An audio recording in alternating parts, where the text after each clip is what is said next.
course, so many different environmental issues can be defined as an externality. So we're going to come back to it. We've sort of just briefly kind of sort of set it up philosophically. We'll talk about solutions to externalities, for more than half the class, basically, which is probably unsurprising. One of the things that I wanted to start out with was talk a little bit about what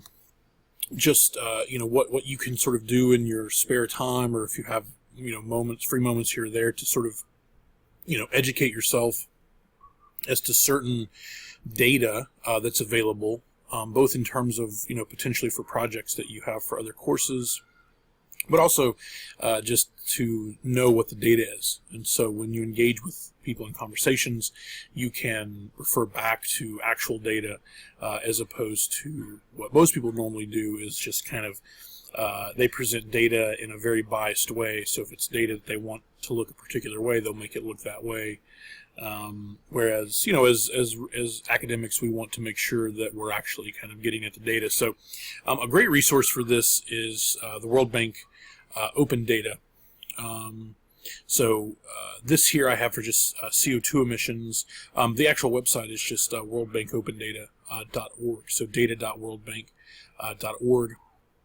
You can search for anything, GDP, there's a lot of economic indicators, a lot of sort of human health indicators as well. So there's some poverty indicators, there's education indicators, so on and so forth. And of course there's also environmental indicators. So if we just search for CO2, you'll see that you actually have a lot of options here. Let's just go with kilotons of CO2. And of course, unsurprisingly, if we look at this, starts in 1960 and goes all the way to 2014. Unsurprisingly, globally speaking, CO2 emissions have risen considerably, and then especially if you sort of look at the movement of it over time, you'll see that it goes exponential, really sort of here at the tail end of the 90s and on through today. It seems to be increasing and almost increasing at an increasing rate right through here. And then as we sort of go this way, we see that it's looking like it might be kind of topping out a little bit. So the sort of, from a calculus perspective, we see that the curve is increasing at an increasing rate here, and then maybe decreasing it increasing at a decreasing rate here. And that's interesting in and of itself to sort of understand. And this data stops in 2014. My belief is that the numbers have actually gone up, so it hasn't really been as much of a plateau as we once thought it was. But anyway, so the other thing is that you can look over here on the side, and we have different data, or different types of CO2 emissions. So CO2 emissions from liquid fuel consumption, CO2 emissions from solid fuel consumption, so on and so forth. So liquid fuel consumption, we can see, where the sort of CO2 is coming from with that sort of respect to that. One of the things you'll notice, both with just CO2 kilotons as well as the CO2 from liquid fuels, is that the emissions have a pretty high correlation with the economy.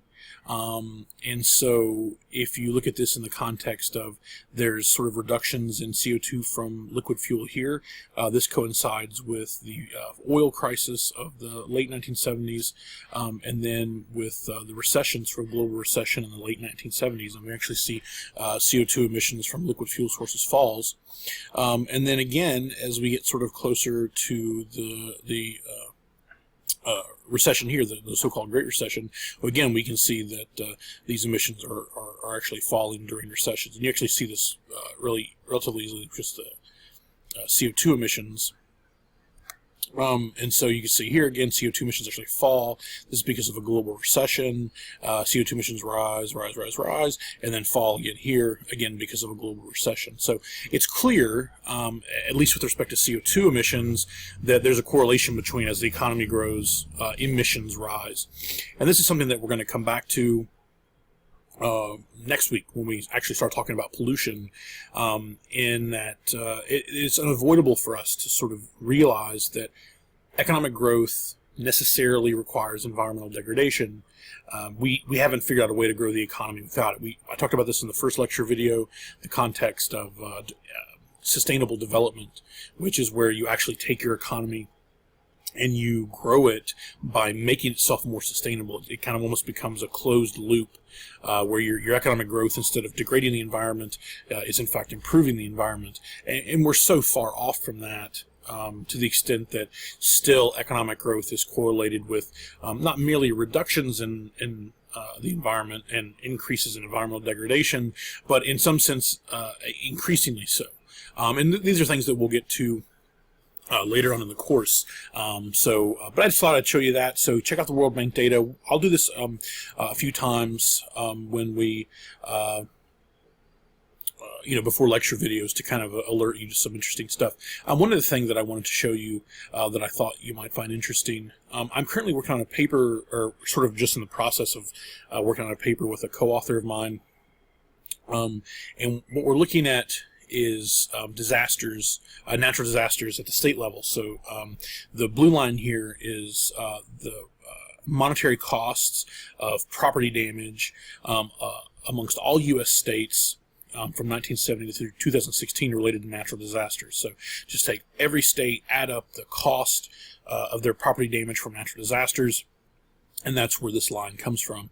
And then the orange line here, or yellow line, is this grant system that FEMA set up, where states can apply for disaster mitigation grants. These are grants in which states can use to reduce the potential economic cost of future natural disasters, say by building improved infrastructure near rivers and waterways, so to avoid flooding, or whether this is to reinforce downtown buildings, maybe for earthquake activity, whatever the case may be. FEMA will pay almost 100% in some circumstances of a particular mitigation project if a state applies for it. Localities can apply for it as well, but the money is actually distributed through the states. So anyway, but you get some kind of interesting things when you look at this. So the first few things that sort of pop out to you is that indeed natural disasters are becoming more frequent, as well as becoming more expensive, which is one of the common things that people are worried about with respect to climate change, that climate change appears to also cause an increase in natural disasters, but not merely an increase in them, but also an increase in their intensity. Now, the thing about it is that if you look at this data, you can certainly see that the amount of property damage from natural disasters is certainly increasing, and again, you kind of get this almost exponential growth. But we have to sort of look at what's driving that as well, and clearly what's driving it are these sort of relatively large events. This is mostly driven by Hurricane Andrew in 1992. This, of course, is mostly driven by Hurricane Katrina in 2005, and so we can see that really what's going on with natural disasters is that you have these sort of really large-scale events.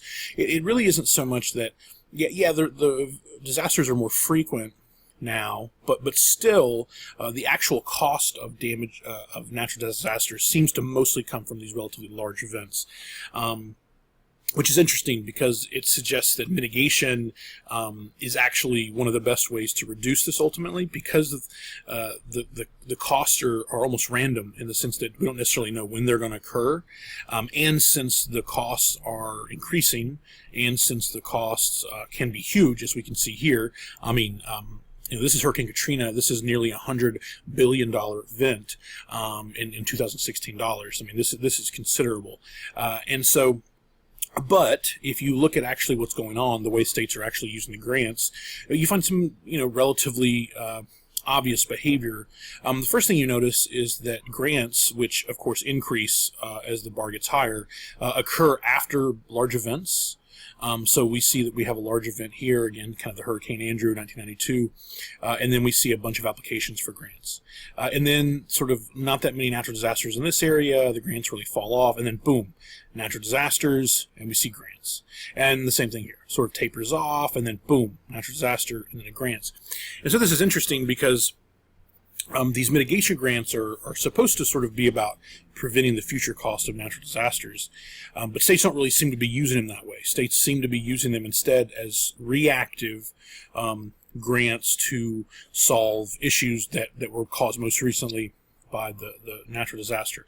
Now, of course, even if they're using mitigation grants this way, this still suggests that they're going to reduce future costs of natural disasters, but there's really a lack of proactivity going on in the FEMA grant system. So this is something that my co-author and myself are looking at. It's sort of one component of a paper that we're looking at, and I generated this graph over the weekend, and I meant to show it to you in class on Monday, but I forgot. So here we have it in this lecture video. Okay, so let's move on. Let's actually get into the lecture. The first thing I wanted to do today is to actually